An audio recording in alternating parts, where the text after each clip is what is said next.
Hello YouTube, this is Friska von Karma with my first video in response to Brett Keane's Throw Pagans to the Lions.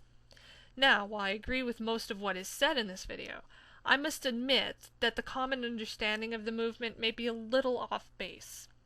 Now, I myself am a former neo-pagan, who's come to value reason, and so I describe myself now as an agnostic atheist. The modern neo-pagan movement had its roots in the writings of Gerald Gardner and other so-called mystics in the first half of the 20th century. Now, Mr. Keane has claimed that if pagans were not suppressed by Christianity and Islam, they would be just as intolerant as those groups are now. Now, I contest this with the fact that modern neo-paganism would not be what it is without being virtually wiped out in Europe centuries before. It would probably look more like Hinduism than what is now modern neo-paganism, which isn't to say that Hinduism isn't intolerant, because it sure is. Modern neo-paganism is interesting because it exists without a central body to say what is and what is not part of the movement, so therefore no two neo-pagans can actually agree on what their religion really is.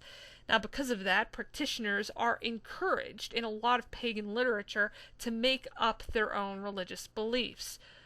This includes spells to make your computers work, and divining based on subway maps, I shit you not, so anybody who says that this is an ancient tradition is lying through their teeth. Now, one practitioner I know of keeps anime figures he likes on his altar, hardly images of mythological deities.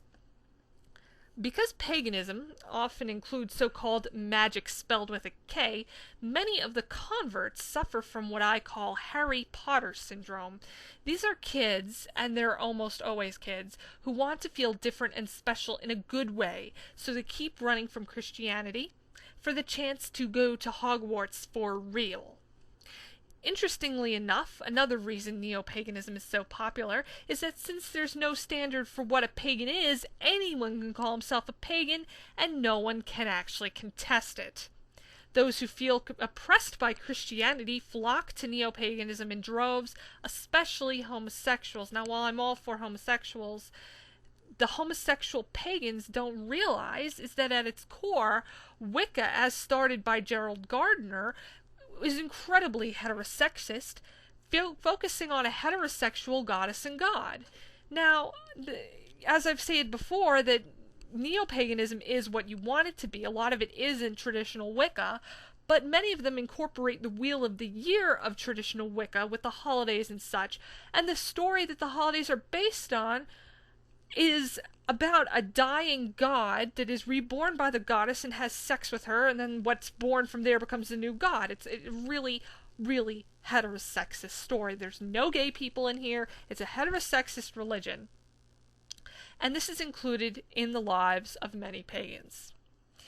Now, the point was brought up that if given enough power, neo-pagans would be just as dangerous as any group of religious fundamentalists. Only now we'd have the craft screened in Religious Studies 101 classes and Final Fantasy VII declared Holy Writ. However, I just want to make clear that what these people are claiming as the resurgence of ancient traditions is really just bored middle-class 14-year-olds who thought The Myths of Avalon was a really awesome book. This isn't to say that many of them are not sincere, but it still stands that paganism, like every other religion, is at its core fundamentally flawed. Thank you and good night.